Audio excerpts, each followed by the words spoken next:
Well, we're going to go ahead and start now. We could snort too. We can go ahead and snork. Welcome to the Nurture Nature Show. It's 20 minutes of, well, just incredible stuff. For me, the Reverend Dr. Laura Kim Joyner. And I'm Meredith Garman, Yay. your co-hosts for today. We are. This is, in the Nurture Nature Show, we do everything we can to help nurture each one of us. And we do it by talking about multi-species events, conservation news. We pause for the moment, and we do this all in 20 minutes. You can catch us here on Facebook Live or the Zoom link, which is also on our Facebook page, if that's more comfortable for you. We will try to get as many answers and questions. We're here on Facebook Live. So please just let us know what's going on for you. We'll answer your question as we go. So what are we talking about today? We're going to talk about altruism. Well, what does that mean? Al, the firstborn son of the truism family. Yes, altruism. So no, really, what does it mean?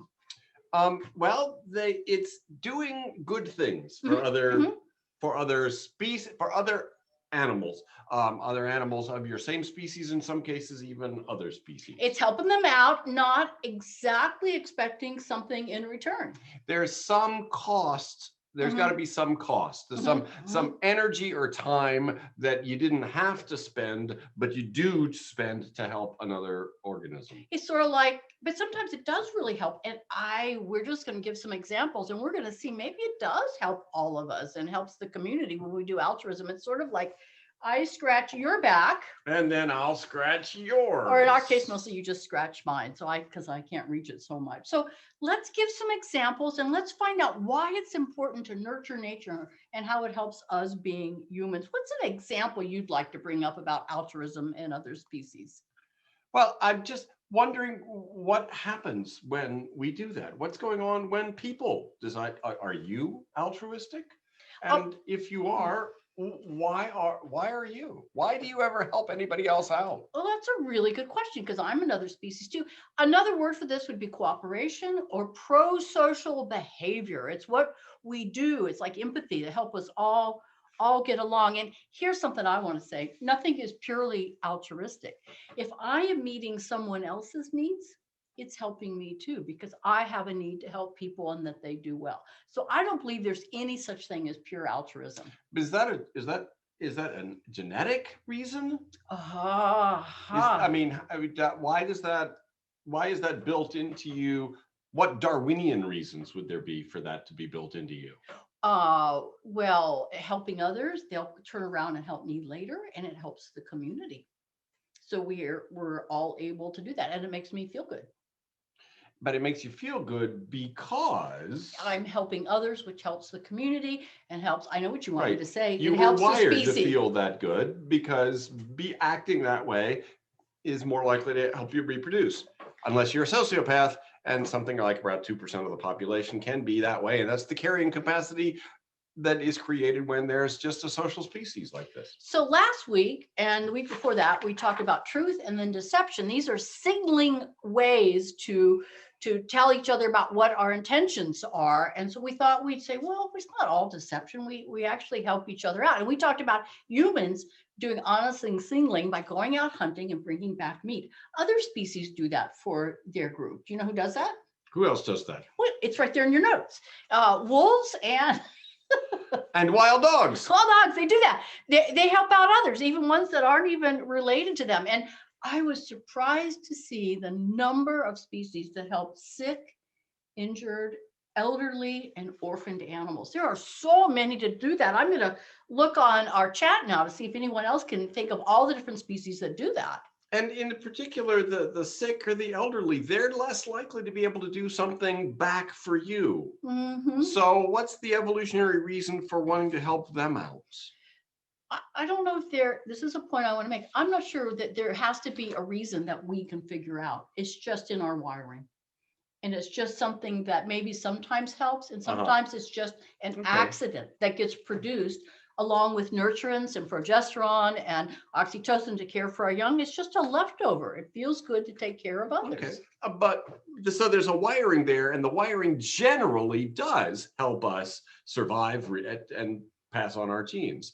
And sometimes there's a side effect of that wiring that doesn't directly and immediately have that effect, but it's just a side effect of wiring that does generally tend to improve our odds. Right. And Gail's mentioned lions helping others. They'll bring back in meat for others. Let's see. Mongooses take care of the injured. Mongooses? Mongoose? Geese. Dolphins will do it. If someone is injured, they'll bump the sick dolphin up to the top so that they'll be able to breathe here. The classic one we often hear about is geese and the extinct Carolina parakeet. You remember what they do when someone's injured. The extinct Carolina parakeet? Well, they can't do anything right now, but they used to do it. Yeah, when one of them was injured, the others would flock down. It's not clear why they flocked down. Did they do that to? A lot of species do that. That's how trappers in South America catch parrots, is they put a parrot up in a tree and it calls the other parrots into the tree and then they get trapped. And geese do that too. We hear about that a lot. If there's an injured or shot goose on the ground, species of waterfowl and geese will come down, and then they're definitely at risk from the hunters that are after them. Now, if it's you or me that's injured, it feels good to have company around. But does it really provide a physical benefit for the injured bird? You protect them against predators on the ground. It's not a nice place to be on the ground. It's protecting against and any that alarm call. opportunistic predators that might come along. And parrots have names and language basically and calls. So they know when a bird is in distress, and they're going to go help and investigate that and see. They can mob a predator is one thing that they could do. Yep. Okay. So that's all the different benefits. And we have a note here about male baboons that threaten predators by covering their rear. Is that right?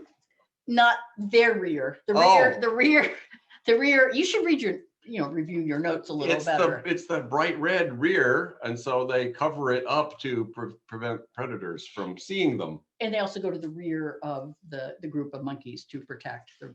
As the troop retreats. That's it. That's exactly right. So what are some other examples? Some of my favorites is when you hear about the stories about mice, that if one mice falls into a sink and can't get out, how other mice will come and try to get that mice out of the sink. And they did a series of experiments with mice and rats, and they would go out of their way, even to a mouse or a rat they had never met before, to try to get them out of the tube that they were stuck in. But what really is out of the way for a rat? Does a rat really have appointments it's got to get to? Out of the way is crossing a skinny bridge over water where you could fall. And they will cross that and go let another rat out of that's stuck in a tube. Yeah. Well, they might just like crossing bridges.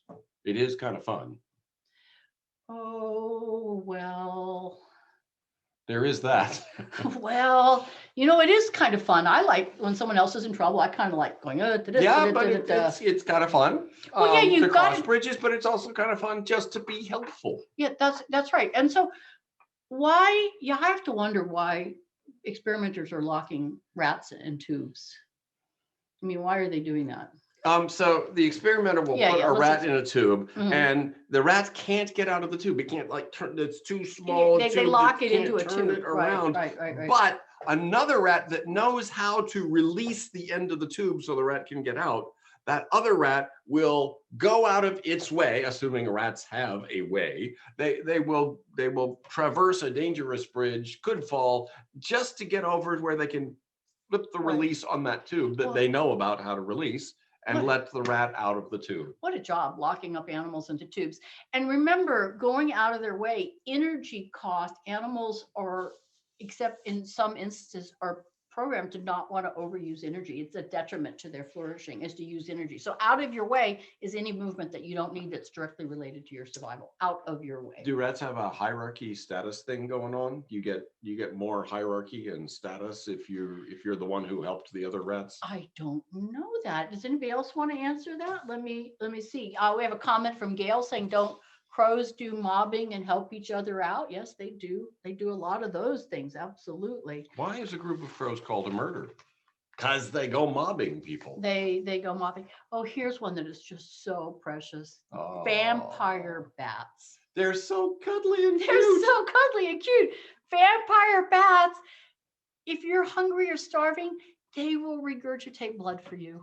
Oh, that is sweet. Isn't that something? That's right out of. Have you ever done that for me? No. I know, no, it's right out of some vampire teen movie. Going, oh, I'll give you my blood. Yeah, I'll do that. No problem, no problem. Yeah, they'll do that. If not an unrelated bat that had a hard time and couldn't get a blood meal, they'll go over and regurgitate blood for another bat in the cave. It's just having a hard day. It just had a bad day. It had a bad night out there looking. So you need some puked up blood, buddy. That's right. That's right. So let's see, who else will do that?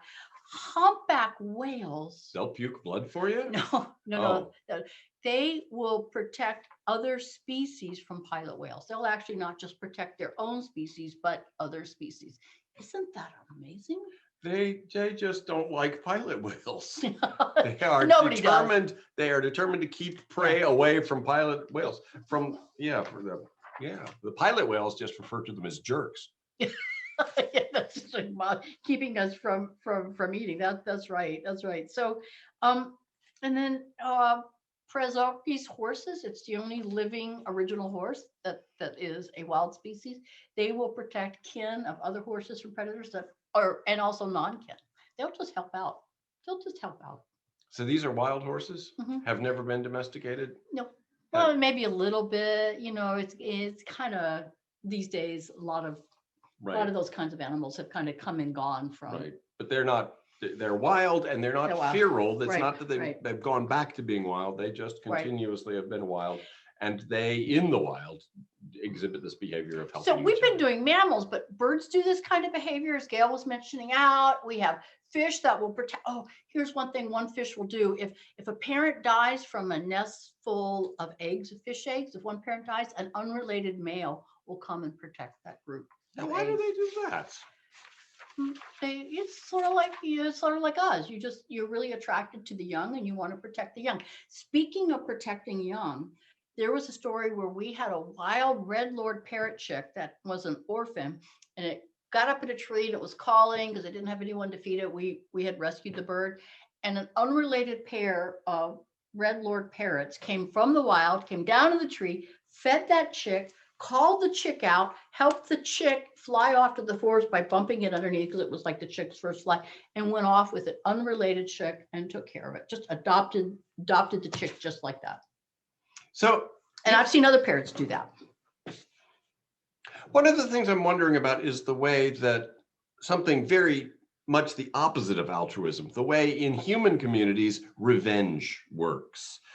You do something to my family, there's this impulse in humans to do something back to the other family, even though it won't undo the harm that was originally done. It won't do any good at all. It's like, if you punch me, I need you to know that you're going to get punched back. And even if it's not going to do any good, that's still it's like, I need you to know that. And I wonder if that's going on among the fish here. I need you to know that you'll be helped out if you need that help, even though this unrelated male is not actually doing it for any, is not getting a genetic benefit.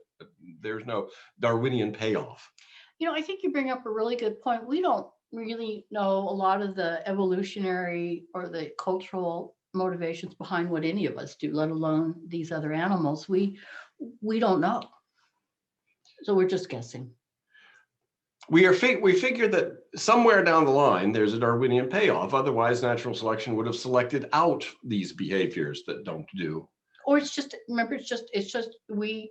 Or it's a side effect. Just a side effect. It's a side effect of something that does have a Darwinian payoff. Right. So let's end with one more upbeat behavior that a lot of us do that is considered altruism, and that is play.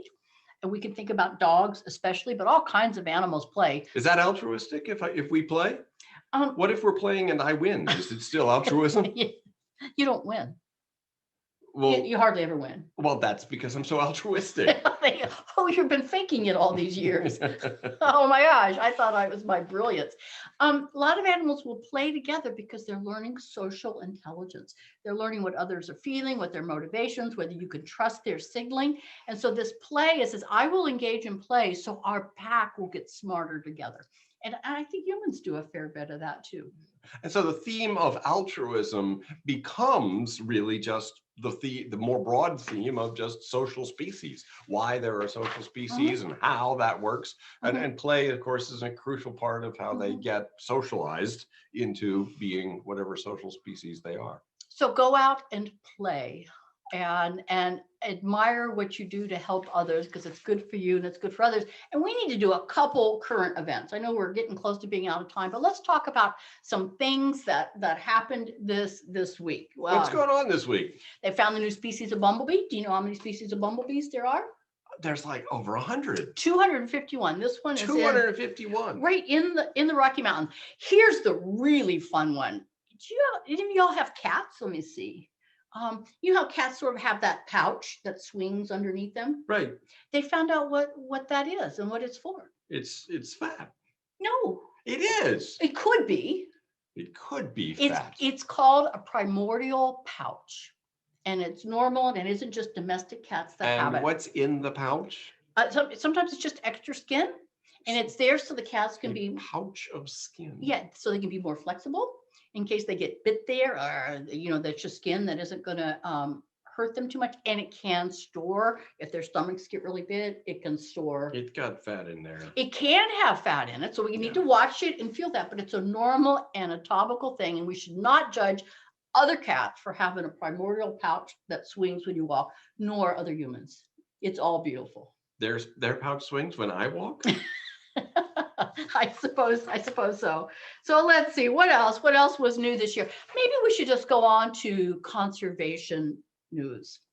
Conservation news. So the news for this week, our top story today. Our top story is One Earth is finally getting back into the field.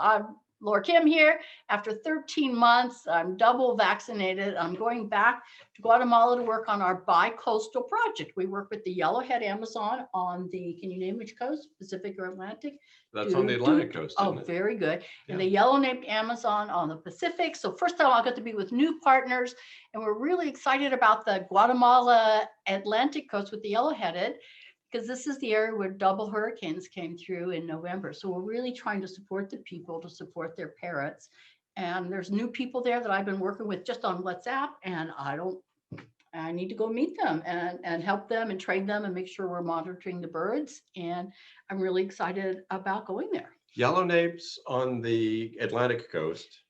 And other way. Yellownapes on the Pacific coast. There you go. And which ones are more on the Atlantic coast? Yellowheads. Yellowheads. And it's just in Guatemala. So you're going to both areas on your trip. Yep, okay. Going to both. And on the Pacific coast, I'll be visiting the ranch where Pedro Vitere died, protecting a yellow-naped Amazon nest. So we will go there and have a ceremony and honor him and meet with people and do all that we can to keep our people safe there and the parrots safe there as well. So for our moment to pause for the week, why don't we just take a deep breath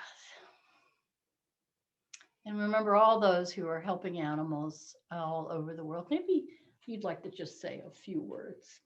Not exactly a prayer, it's a secular show, but can you just give us some words to honor those who have died and those who are struggling?